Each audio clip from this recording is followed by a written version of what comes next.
Welcome to the Deep Dive, where we really try to cut through the noise and get you straight to the core of what you need to know. Today, we're doing something a bit different, a critique. We're analyzing the lasting impact and, frankly, the evolving relevance of a real giant in the business world, Peter Drucker. Oh, yeah, Drucker. He's often called the father of modern management, isn't he? Exactly. And his influence, it's so profound, so deeply woven into how we think about organizations, leadership, even performance.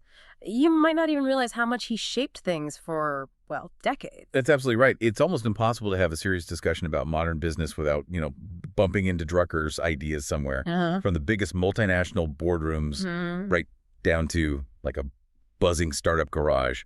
His concepts are just baked into the foundation of how we approach management, strategy, even our own effectiveness at work. But here's the really big question, the one that's driving our deep dive today. A lot of his most famous ideas, they came about in a completely different time. We're talking mid-20th century. Right. Before the internet as we know it. Yeah. Before these complex global supply chains. Before the constant digital disruption we see now. Exactly. So, can his wisdom, which was undeniably brilliant for its time, can it still fully guide us through today's world? This hyper-fast, digital, totally interconnected global landscape. And look, our mission here isn't to tear down his legacy. Not at all. No. It's about a constructive critique. We want to pull out those truly timeless, really profound principles he established, especially around effectiveness, why an organization exists, the purpose, and crucially, the customer. Yeah, the fundamentals. Those are the bedrocks. But then we have to ask the tough questions. Does his model, which often seemed rooted in those large, stable, hierarchical companies of his era, does it really give us enough guidance for the kind of agile, networked, super entrepreneurial organizations that seem to dominate the economy now? Like, can a compass designed for calmer seas still work in today's storm? So our goal here is really to give you a shortcut. Help you get well informed on this. You should walk away understanding which of his core ideas are still absolute cornerstones, things you can rely on. But just as importantly, you'll see where modern thinking offers, well, necessary updates, maybe new frameworks, even some radical shifts that are essential for dealing with how things are now. So let's not just admire the legend from afar. Right. Let's unpack his wisdom and see how it holds up under scrutiny today. Drucker's enduring foundations. The timeless wisdom. Okay, let's start with the positives, the bedrock, those really enduring foundations of Drucker's thought. And right at the heart of it all is how he defined management itself. It wasn't just about tasks, was it? Not at all. What's really striking is how Drucker framed the very essence of a business. He said management is the specific organ of the business enterprise. A specific organ, like a heart or lungs. Exactly like that. He meant it's not just, shuffling papers or admin work. It's a vital, distinct function with its own purpose. And without it, the organism, the business, it just can't fulfill its fundamental reason for being. Which he defined as? Economic performance. Plain and simple. Its purpose, he argued, is to supply economic goods and services. And it is crucial always in a way that actually strengthens society, not weakens it. That's a really powerful distinction. He wasn't just saying, go make money. Yeah. He tied it directly to a broader contribution. That quote you mentioned from The Practice of Management, the essence of business enterprise is economic performance. It's so direct, but it packs a punch. It absolutely does. And this foundational idea, it might seem kind of obvious now in our capitalist world, right? Yeah. Make money. But it's still critically important. Why is that? Because it forces an organization to get crystal clear on why it exists. What problem are you solving? What value are you really creating? And fundamentally, what do you need to achieve economically to keep creating that value? Right. Without that economic engine, nothing else happens. Exactly. The business can't operate, let alone do any other social good it might want to do. It really underlines that profit isn't just like a nice bonus. Yeah. It's essential for survival, for growth, for everything else. And for you listening, understanding this core purpose helps you evaluate any business, a tiny startup, a tech giant, a multinational. If a company can't clearly state its economic purpose and how it achieves it sustainably, that's a huge red flag, isn't it? It gives you a lens to see its long-term chances and its real contribution. Absolutely spot on. Now, moving on from purpose, another huge cornerstone for Drucker was this relentless focus on effectiveness. Not just being busy, but being effective. He didn't just see it as good for the company. He thought effectiveness was crucial for individual self-development, for organizational growth, and, quite grandly, for the very viability of modern society. So it's that difference between efficiency, doing things right, and effectiveness, doing the right things. That distinction feels key. It is absolutely key. You can be incredibly efficient at something totally pointless or even harmful to your goals.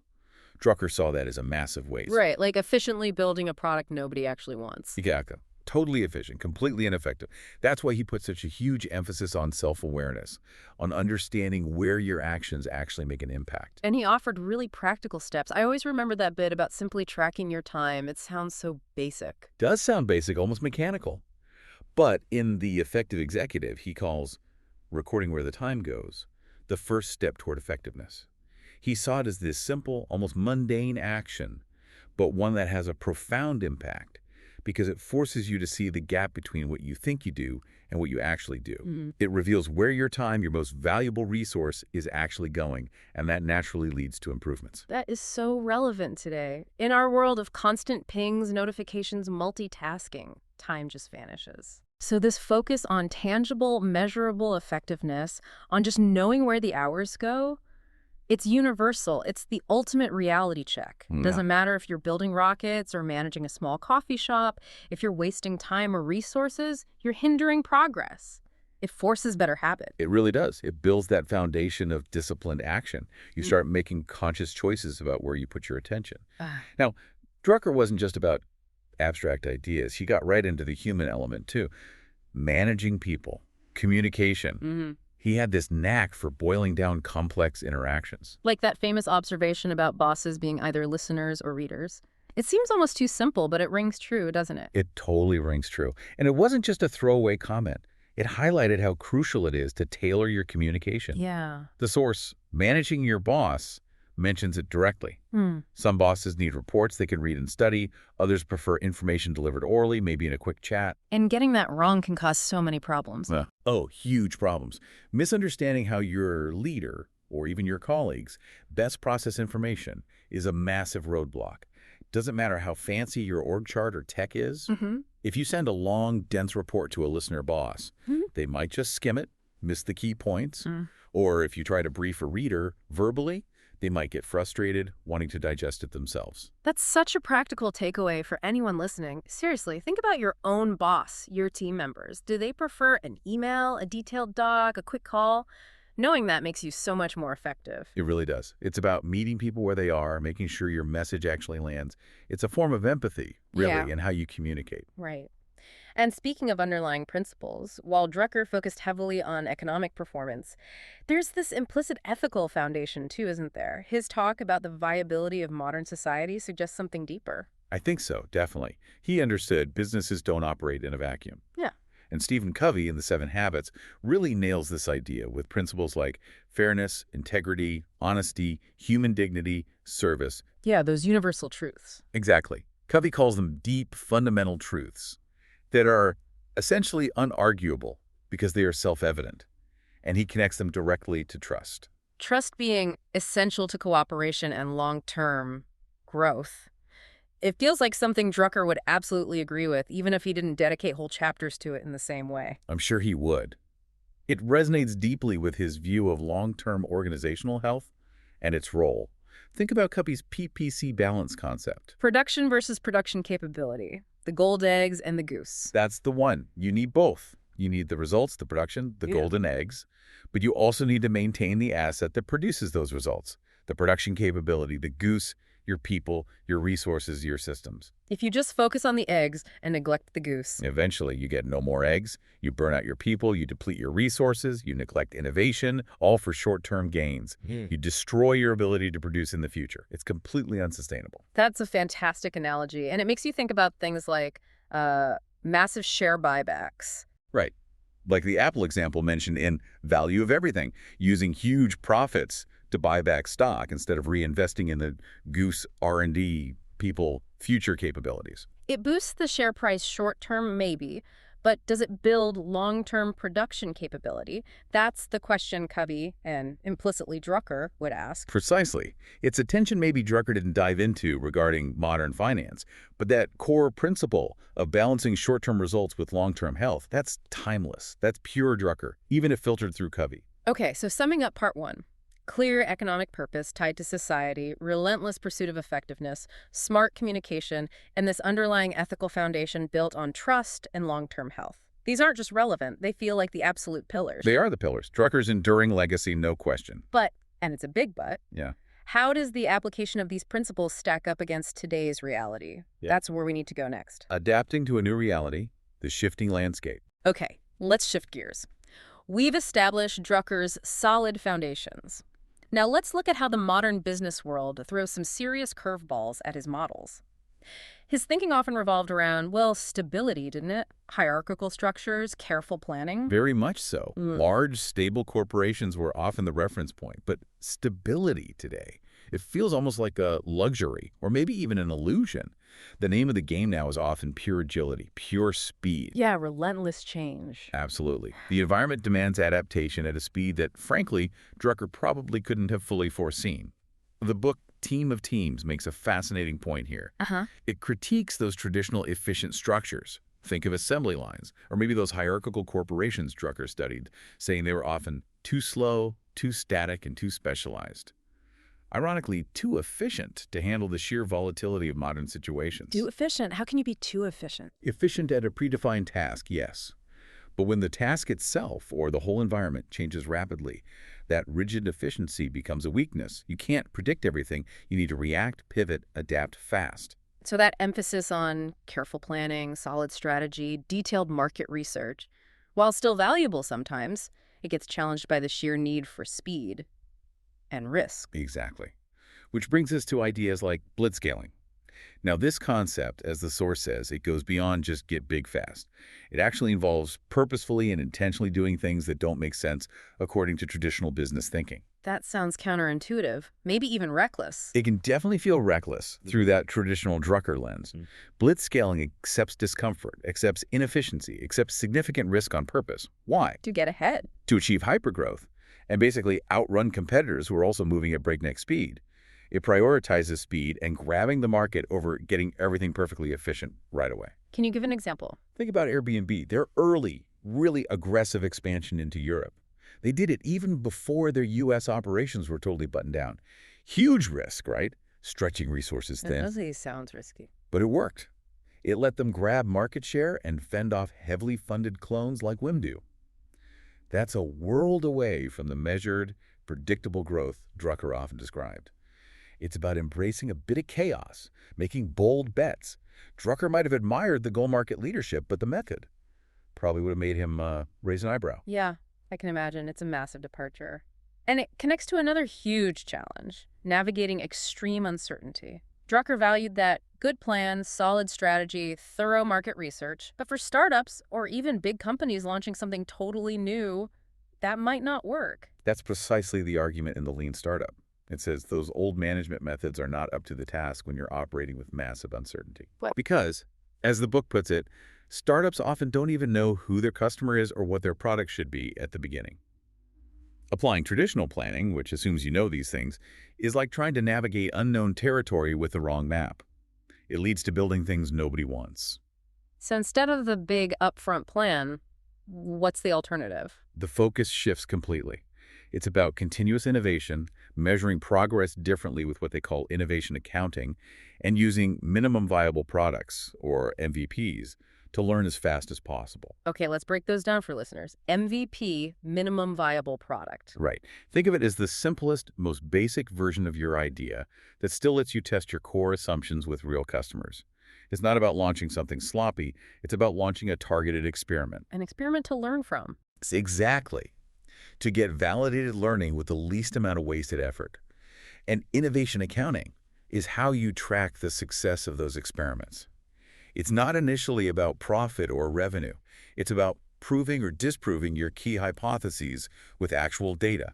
Are people using this? Does it solve the problem we thought it did? So It's disciplined experimentation to figure things out quickly instead of spending ages perfecting a plan that might be wrong anyway. Precisely. You launch an MVP, you measure the reaction, you learn, you adapt, you iterate.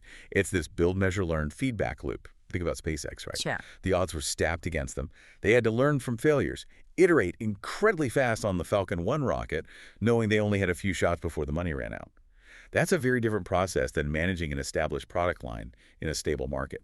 It's not about if you plan, but how you plan when everything's up in the air. Exactly. It's planning to learn, not planning to execute a fixed blueprint. This really shifts the focus from just competing better within existing markets, doesn't it? It sounds like modern strategy is often about changing the game entirely. That's a great way to put it. Drucker focused on economic performance within existing structures. And someone like Michael Porter, another giant, talked about creating a defendable position within an industry, coping with those competitive forces. Porter's 5 forces, yeah. Analyzing the existing competition. Right. But that often feels like a red ocean strategy, everyone fighting fiercely over the same pool of existing customers, driving down profits, making the water bloody. Okay, so what's the alternative? Blue ocean strategy. This idea challenges companies to break out of that bloody red ocean entirely. It's about creating uncontested market space that makes the competition irrelevant. Making the competition irrelevant. By creating new demand, often by appealing to non-customers or finding new ways to deliver value. Think of Casella wines with Yellowtail. They ignored the complexities of traditional wine marketing and created a simple, fun, approachable wine that appealed to a whole new group of drinkers. Or Nintendo with the Wii. Perfect example. They didn't try to outmuscle Sony or Microsoft on graphics. They created a console focused on simple, active fun that brought in families, older people, people who weren't traditional gamers. They created their own blue ocean. That's a fundamentally different way of thinking. Not just being better, but being different in a way that opens up new space. Exactly. And this ties into Clayton Christensen's innovator's dilemma and disruptive innovation. Ah, yes. The idea that successful companies can get blindsided by new technologies. Precisely. Christensen shows how established firms, often acting perfectly rationally according to Drucker's principles of serving existing customers and maximizing profit, fail to adapt to disruptive technologies. Why do they fail? Because these disruptions often start out serving niche markets, maybe lower margin customers. They don't look attractive to the big players initially. Think of Seagate with hard drives. They dominated the market for bigger drives, but initially dismissed the smaller 3.5-inch drives because they were less powerful and served a different smaller market initially. Until that smaller market exploded and became the standard. Exactly. Or think about mini-mills in the steel industry, like Nucor. They adopted new technologies like thin slab casting that the big integrated mills initially ignored because the quality wasn't good enough for their main customers. But the mini-mills improved, captured the lower end of the market, and eventually disrupted the giants. So here's the rub for Drucker's model. This suggests that real long-term value often comes from seeing potential in things that look unattractive by current metrics. Embracing technologies or markets that don't fit the established profit formula. Right. It's about foresight, about creating new markets or adopting seemingly inferior technologies that eventually reshape everything. That's a dimension less explicit in Drucker's core work, which tended to focus more on optimizing performance within a more defined existing competitive landscape. You're not just playing the game better, you might need to invent a whole new game. Beyond the hierarchy, modern leadership and culture. Okay, so the strategy landscape has clearly evolved. Agility, uncertainty, redefining markets. How has leadership and the whole feel, the culture of organizations had to change too? Drucker emphasized clear structures, hierarchy. Yes, clarity was key for him. But modern leadership often pushes decision-making way further down the line. Think decentralized command. Like in military examples from extreme ownership. Exactly. That book stresses how vital it is for senior leaders to communicate the why, the big picture success to everyone, right down to the front lines. So people understand how their specific job fits into the overall mission. Precisely. That understanding empowers them to make decisions, to prioritize, to adapt in a rapidly changing dynamic environment without constantly waiting for orders from the top. It's a shift from top-down direction to enabling frontline initiative. It's faster, more responsive. Much faster. In complex situations, centralized command can just be too slow, too rigid. You know, it makes me think of Sam Walton at Walmart. Even way back, his famous 10-foot rule, smile, look the customer in the eye, greet them. That wasn't just a rule dictated from HQ. It required empowering those frontline associates, trusting them to own that customer interaction. He even worried later if a huge company like Walmart could stay nimble like smaller units, hinting at that need for decentralization. That's a fantastic early example.